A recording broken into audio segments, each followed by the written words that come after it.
Regardez toutes les articulations que vous avez. Elles ont été créées pour faire des choses et non pas... Vous allonger avec une télécommande et dire...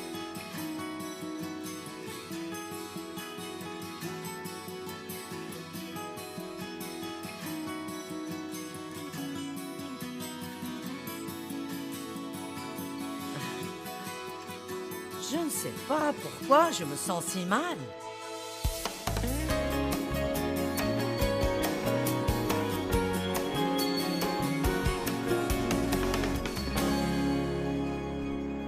Prendre de bonnes habitudes et se débarrasser des mauvaises habitudes. Hier soir, j'ai posé une très bonne et solide base. Et je ne peux pas revenir beaucoup là-dessus à cause du temps. Mais je veux simplement dire que nous avons tous des habitudes. Dit-on environ 40% de ce que nous faisons est fait par habitude. Nous ne nous rendons même pas compte que nous le faisons. Nous le faisons car nous l'avons tellement fait que c'est devenu une partie de nous. On prend les habitudes par la répétition et on peut se débarrasser des habitudes par la répétition. Si vous faites quelque chose de façon répétitive, vous prenez l'habitude de le faire. Si vous ne faites pas quelque chose de façon répétitive, vous pouvez prendre l'habitude de ne pas le faire. Quand vous y êtes habitué, il vous manquera d'abord quand vous arrêtez de le faire, mais au bout d'un certain temps, ce ne serait même pas confortable de le faire de nouveau. Cependant, ne focalisons pas sur les mauvaises habitudes. Je suis sûre que quand j'ai dit que je prêche sur les bonnes habitudes, vous avez pensé aux mauvaises habitudes que vous avez. Ne focalisez pas sur vos mauvaises habitudes. Je veux que vous pensiez à prendre des bonnes habitudes, car je crois que si nous prenons assez de bonnes habitudes, il n'y aura plus de place dans notre vie pour les mauvaises habitudes. Hier soir, j'ai parlé de la première habitude dans mon livre et il y en a 14 là-dedans. 14 choses dont je parle dans le livre. Et la première était l'habitude de Dieu. J'ai dit que si vous passez régulièrement un temps de qualité de communion avec Dieu et que vous êtes vraiment instruit dans la parole de Dieu, cela en soi vous débarrassera de la grande majorité de vos autres habitudes. Qui croit que passer du temps avec Dieu change vraiment des choses dans votre vie? Et donc, nous allons continuer à étudier ces habitudes. Un de nos versets fondamentaux est Romains 12, 21. Nous surmontons le mal par le bien. Nous surmontons le mal par le bien. Donc, nous pouvons surmonter les mauvaises habitudes simplement en prenant de bonnes habitudes. L'autre verset était « Marchez selon l'esprit et vous n'accomplirez pas les désirs de la chair » qui est Galates 5, 16. Maintenant, regardons Romains 5.5 parce que la première chose dont nous voulons parler aujourd'hui pour quelques minutes est les pensées et les paroles. L'habitude de penser comme il faut et de parler comme il faut. Je ne vais pas en parler beaucoup car dans les messages que je prêche, je finis par dire quelque chose sur les pensées et les paroles. Toutefois, je ne peux pas avoir un livre comme ça et ne rien dire là-dessus, donc vous êtes sur le point d'écouter plus sur les pensées et les paroles. C'est Romains 8.5, désolé, je vous ai donné la mauvaise référence. Vous qui êtes derrière, est-ce que vous arrivez à nous suivre? Bon, regardez maintenant ce verset. « Car ceux qui vivent selon la chair et sont contrôlés par ses désirs impies pensent aux choses qui font plaisir à la chair et les recherchent. Mais ceux qui vivent selon l'esprit et sont contrôlés par les désirs de l'esprit pensent aux choses qui font plaisir au Saint-Esprit et les recherchent. » Je voudrais qu'on mette ça sur l'écran depuis le début et je vais vous le lire différemment. « Car ceux qui ont de mauvaises habitudes sont contrôlés par ces mauvaises habitudes et y pensent. Ceux qui ont de bonnes habitudes sont contrôlés par ces bonnes habitudes parce qu'ils y ont pensé. Là où la pensée va, l'homme suivra. Vos pensées précèdent toujours vos actions. Vous ne pouvez pas changer une mauvaise habitude si vous gardez la mauvaise pensée.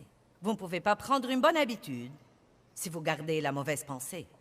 Vous devez d'abord croire que vous pouvez faire une chose et renouveler votre pensée sur ce plan. Plus vous y pensez, plus vous en parlez, mieux c'est. Colossiens 3, 1 et 2. Si donc vous avez été ressuscité avec Christ à une nouvelle vie, qui d'entre vous croit qu'il a été ressuscité avec Christ? Il dit, partageant ainsi sa résurrection des morts, aspirez à et cherchez donc les éternels trésors d'en haut où Christ est assis à la droite de Dieu. Verset 2, j'aime beaucoup ça. Et pensez, et continuez à penser aux choses d'en haut, aux choses supérieures, et non à celles qui sont sur la terre. Laissez-moi vous dire simplement ça. Dieu vous a donné et m'a donné un incroyable don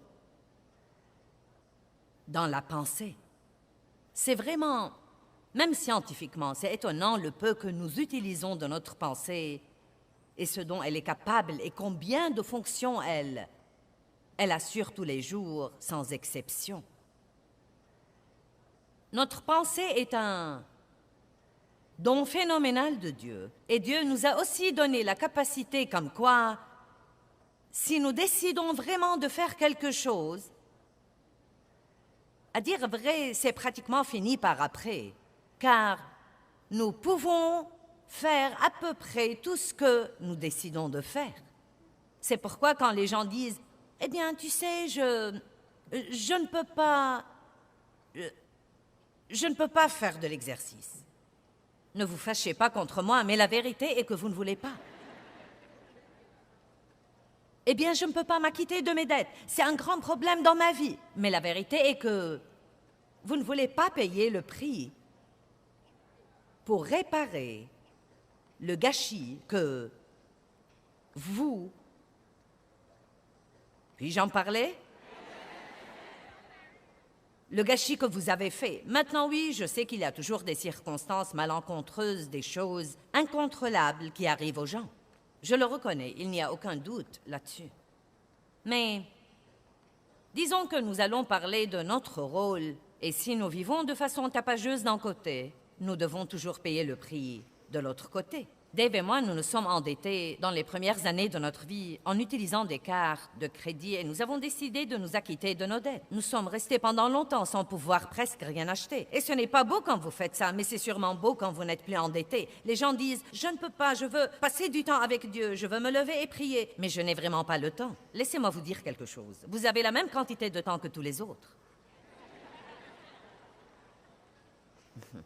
Nous avons tous 24 heures par jour et c'est complètement à vous de décider ce que vous allez en faire. Donc, si vous n'avez pas de temps à passer avec Dieu, débarrassez-vous de quelque chose d'autre dans votre vie parce que rien d'autre ne marchera si vous ne faites pas passer Dieu avant tout. Donc, quand je dis, si vous décidez de faire quelque chose, rien ne peut vous arrêter, je crois que c'est un don que Dieu vous a en fait donné. Vous savez, il y a même un endroit dans la Bible où Dieu a dû descendre et brouiller les langues du peuple parce qu'ils s'étaient tous accordés. Il a dit, il faudra faire quelque chose ici parce qu'ils essayent de bâtir une tour qui touche au ciel et ils sont si nombreux que s'ils croient vraiment qu'ils peuvent faire ça, ils finiront par le faire.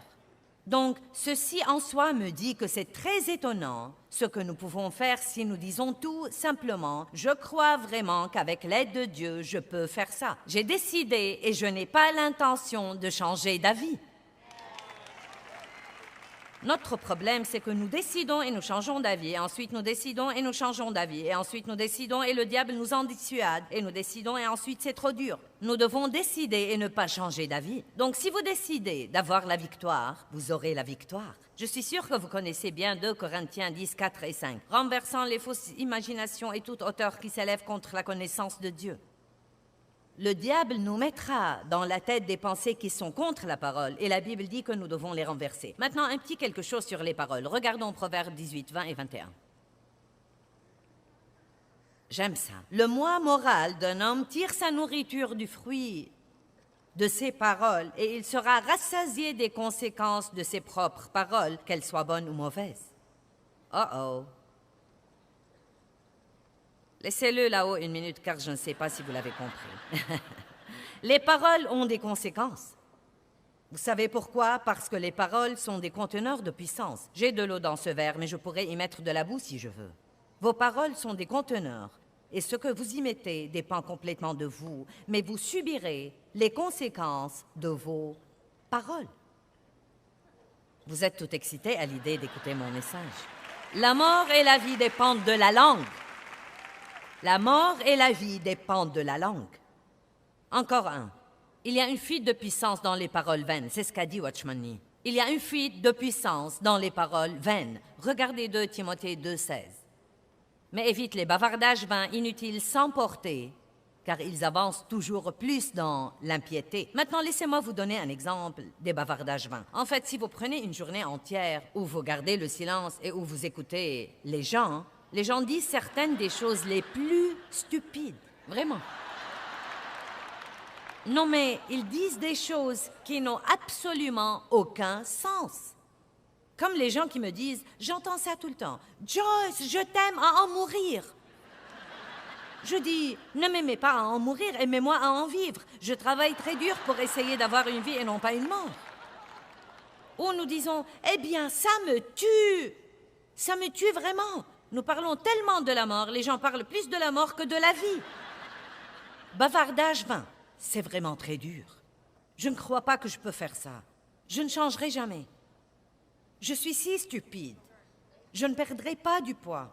Je ne m'acquitterai jamais de mes dettes. Je n'aurai jamais un bon travail. Je n'aurai jamais cette promotion. Mais pourquoi, si vous allez passer votre temps à parler, pourquoi vous ne dites pas quelque chose qui va vous aider, au lieu de dire quelque chose qui va vous faire du mal et vous faire sentir pire et pire et pire tout le temps? Bon, vous savez pourquoi? L'habitude.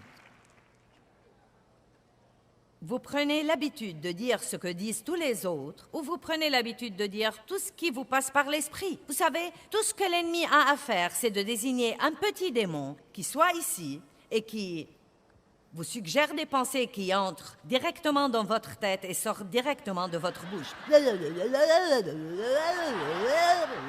Toute la journée.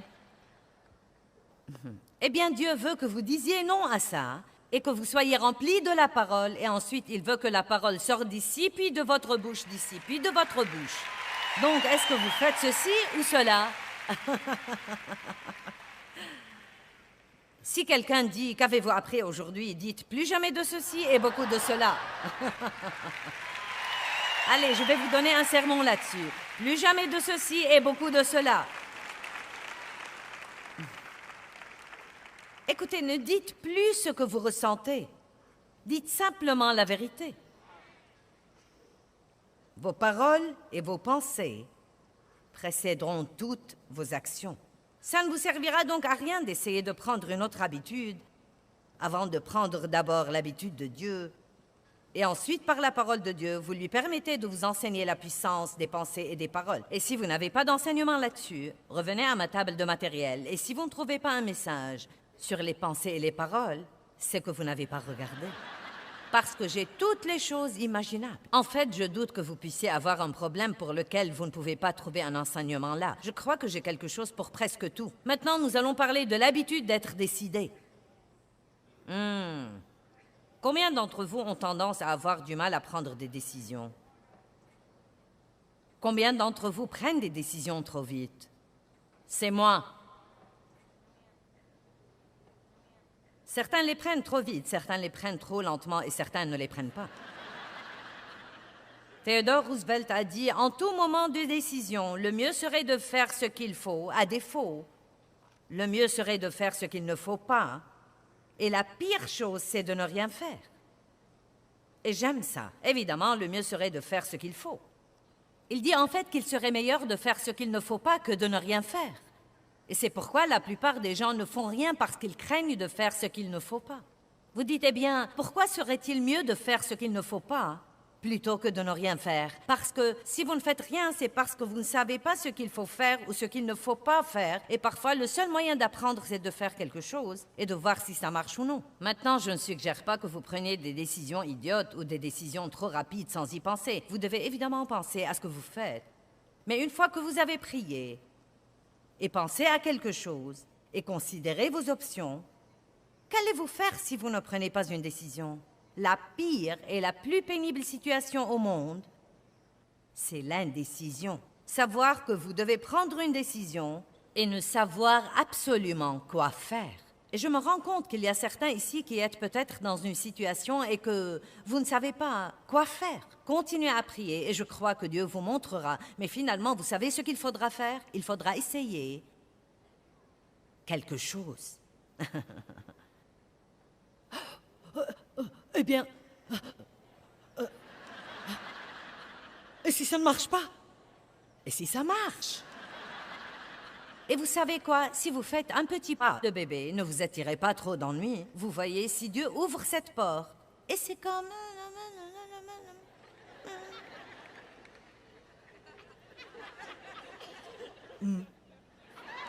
Je pourrais être sur une piste intéressante ici. Amen? Maintenant, si vous faites ça et qu'on vous marche sur les pieds, soyez assez intelligent pour reculer. Ne continuez pas à aller dans une mauvaise direction quand rien ne marche. Les gens qui restent au milieu de la route sont toujours écrasés. Amen.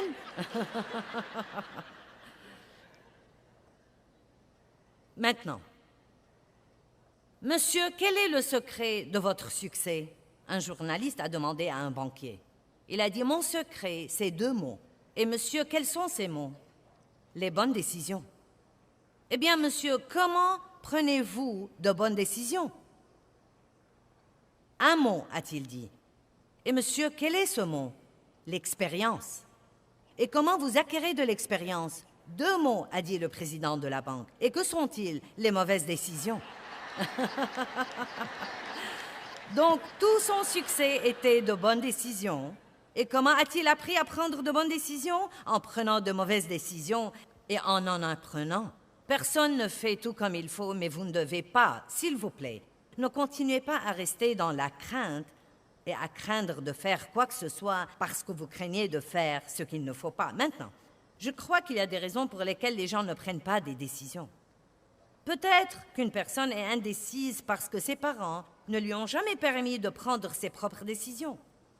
Les parents, s'il vous plaît, comme vos enfants commencent à grandir et qu'ils s'ajoutent des années à leur vie, laissez-les prendre de plus en plus de décisions avec le temps dans leur vie jusqu'à ce que vous leur appreniez finalement à être responsables de leur propre vie. Si nous continuons à tout faire pour nos enfants, nous les inhibons. Nous devons leur permettre de faire certaines de leurs erreurs et d'apprendre, en quelque sorte, à leurs dépens, ce qui marchera et ce qui ne marchera pas. Vous êtes terriblement calme là-bas, n'est-ce pas vrai? Mais nous devons les empêcher de se faire du mal, je comprends ça. Nous devons les empêcher de se faire du mal. J'étais vraiment mauvaise comme ça avec mon bébé qui a maintenant 33 ans. Mais quand je l'ai eu, mon Benjamin, j'avais 3 adolescents, nous allions en rester là. Et ensuite, j'ai décidé d'avoir un bébé et Dave a cru que j'avais perdu la raison, mais nous avons reconnu que c'était de Dieu. Et maintenant, il est le PDG des ministères de Joyce Meyer. Donc je suis contente de l'avoir eu, sinon j'aurais eu beaucoup plus de travail à faire. Mais parce qu'il était mon bébé et tout ça, vous savez, je voulais tout faire pour lui, tout faire pour lui, tout faire pour lui. Et vous savez, si c'était à refaire, je ferais ça un peu différemment. Mais beaucoup des choses que je vous enseigne, je vous les enseigne de mes erreurs. Et mes erreurs valent la peine de les avoir faites si vous pouvez apprendre quelque chose et si cela vous empêche de faire les mêmes erreurs que moi. Donc, si vous avez du mal à lâcher prise, les mamans, allez les papas, vous avez du mal à lâcher prise. Ne les bloquez pas à l'avenir en les empêchant d'apprendre à faire leurs propres choix maintenant. Et évidemment, cela dépend de leur âge et de beaucoup de choses différentes. Les gens indécis risquent d'être peu sûrs d'eux-mêmes et de leurs capacités. Et c'est le cas d'un grand nombre de personnes. J'ai du mal à lire ici aujourd'hui. Les lumières ne sont pas très bonnes. Laissez-moi descendre ici où je peux voir.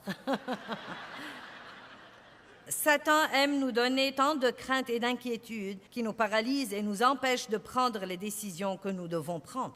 Ne soyez pas si peu sûr de vous-même que vous ne pouvez pas prendre de décisions. Vouloir plaire aux gens peut vous empêcher de prendre des décisions. Vous craignez tellement, quelle que soit la décision que vous prenez, que tout le monde ne l'aime pas et qu'il parle de vous. Vous savez quoi? Ils vont parler de vous de toute façon.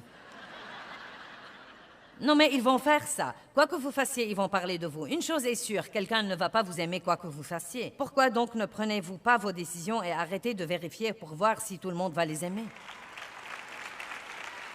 Certains ont simplement peur d'avoir tort. Ils sont peut-être trop fiers pour accepter l'idée d'avoir pris une mauvaise décision. Exercez-vous avec moi. J'ai eu tort. Quelqu'un qui nous regarde à la télé en ce moment, vous avez désespérément besoin de ça. Sincèrement, j'ai un tel témoignage dans mon cœur que vous regardez et que vous dites « La chose la plus importante que vous devez faire, c'est d'arriver au point où vous pouvez simplement dire « J'ai fait une erreur ». Ne cherchez pas des prétextes là-dessus. N'essayez pas de vous justifier. Dites simplement « J'ai fait une erreur » parce que tout ceci fait partie de l'expérience humaine. Faire des erreurs fait partie de l'expérience humaine. Et si nous savons qui nous sommes en Christ, faire une erreur ne vous brisera pas tellement. Moi, je fais des erreurs. Qui d'entre vous fait des erreurs? Vous feriez aussi bien de l'admettre et d'arrêter de le laisser contrôler votre avenir. Et une fois qu'une décision est prise, vous devez l'exécuter. Certaines personnes peuvent rester indécises pour ne pas être responsables du travail qu'elles seront obligées de faire après avoir pris la décision. Je crois que je ferais mieux de répéter. C'est plutôt comme, eh bien, je vais prendre cet engagement au début de l'année. Pourquoi devez-vous attendre jusqu'au début de l'année? Parce que vous remettez à plus tard la douleur, l'inconfort, le travail, le sacrifice ou n'importe quoi. Mais vous savez quoi? Le remettre à plus tard ne va pas le faciliter. Qu'est-ce qui arriverait si quand nous savons que nous devons faire quelque chose, nous le faisons? Débarrassez-vous de toute la gymnastique mentale que vous faites et n'y pensez pas excessivement, mais décidez simplement, c'est ce que je dois faire et je vais le faire, je vais le faire, je vais en finir. Je vais décider et je vais rester décidé. Je ne vais pas m'en préoccuper le reste de ma vie, je vais faire ça et en finir pour de bon. Je veux voir plus de personnes qui s'activent à faire ce qu'il faut dans leur vie et qui ne laissent pas les autres décider à leur place. Cherchez à plaire à Dieu et non aux hommes. Soyez menés par le Saint-Esprit. Amen. Désirez d'être menés par le Saint-Esprit. Maintenant, je veux vous parler des habitudes saines. Et il va falloir m'asseoir ici et avoir une conversation maternelle avec vous. Je pense que je dois mettre mon chapeau de mère et vous parler comme à mes enfants. Êtes-vous prêts? Bon, vous devez commencer à mieux vous occuper de vous-même.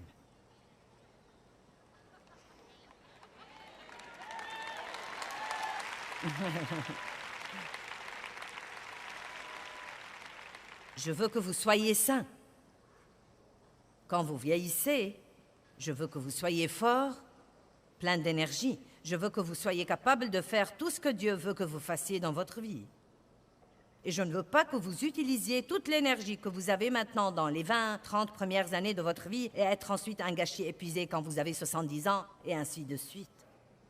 Maintenant, écoutez, et je dis ça tout le temps, donc vous le savez déjà, mais le jour de mon prochain anniversaire, qui sera dans environ 8 mois, j'aurai 70 ans. Et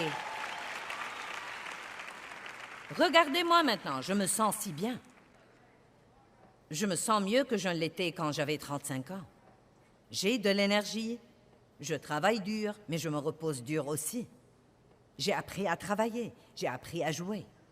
Je ne mange pas de cochonneries, je bois beaucoup d'eau. Je fais de l'exercice et je sais que tout le monde déteste le mot exercice. Quoi que vous fassiez, même si ce n'est que marcher, vous devez bouger.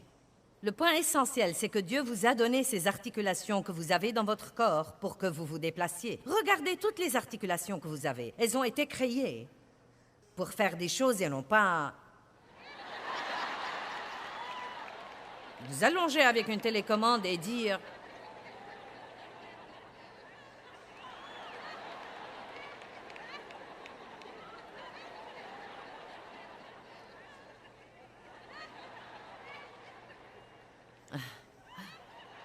je ne sais pas pourquoi je me sens si mal. Laissez-moi vous montrer un verset qui est en réalité un de mes préférés, mais il est peut-être un peu sinistre. Avez-vous jamais vu un verset sinistre? Proverbe 18, 9. Celui qui se relâche dans son travail est frère de celui qui détruit. Pourquoi il dit ceci? Parce que si vous ne vous occupez pas de vos trucs, à ce moment-là, en effet, vous aidez à les détruire. Comme Dave a partagé plutôt, ce que nous gagnons, nous devons l'entretenir. Et celui qui n'utilise pas ses efforts pour se guérir est frère de celui qui se suicide.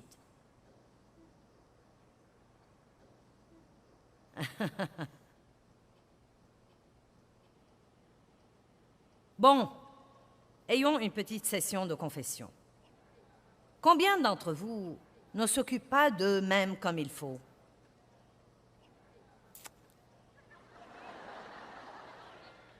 Je n'en crois pas mes yeux. J'ai besoin de reprendre mon souffle. C'est 90% de la salle. Ah!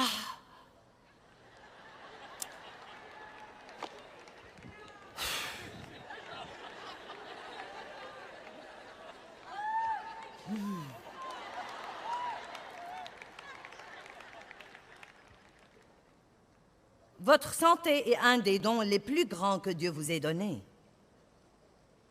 Et je peux vous dire en ce moment, même si vous vous sentez bien et que vous ne vous occupez pas de vous-même, vous ne vous sentirez pas bien pour toujours si vous ne commencez pas à vous occuper de vous-même maintenant. Je vois ça tout le temps. Et les jeunes, je suis contente que vous soyez ici, mais parfois vous êtes les pires à ça. Hé, nous restons éveillés jusqu'à 2-3 heures du matin. Nous dormons 2 heures, nous allons au travail, on s'en fiche. Eh bien oui, je ne vous dis pas de ne pas vous amuser, mais... Vous savez, vous devez sûrement utiliser une certaine sagesse, car vous savez quoi? Un jour, vous aurez 70 ans. Et je sais en ce moment que vous pensez, oh Dieu, personne ne peut être aussi vieux que ça. Eh bien, vous serez aussi vieux un jour. Galates 5:16 dit, mais je dis, marchez et vivez habituellement. Par le Saint-Esprit, soyez sensibles et contrôlés et guidés par l'Esprit, et vous n'accomplirez certainement pas les convoitises et les désirs de la chair. Donc, je veux vous encourager que pendant que vous prenez de nouvelles habitudes, c'est important que vous restiez positif et que vous pensiez à la bonne habitude que vous essayez de prendre au lieu de penser à la mauvaise habitude dont vous essayez de vous débarrasser. Nous avons toujours tendance à focaliser sur « Eh bien, je dois me débarrasser de cette habitude ». Mais vraiment, ce que nous devrions faire, c'est de focaliser sur la bonne chose que Dieu travaille en nous. Soyez reconnaissants. Dieu, merci de ce que tu travailles en moi. Merci de ce que tu travailles cette bonne chose en moi. Et le bien expulsera le mal.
con yêu yêu chưa hè mùa lụt nước lũ bắt cá giữa đường biển trời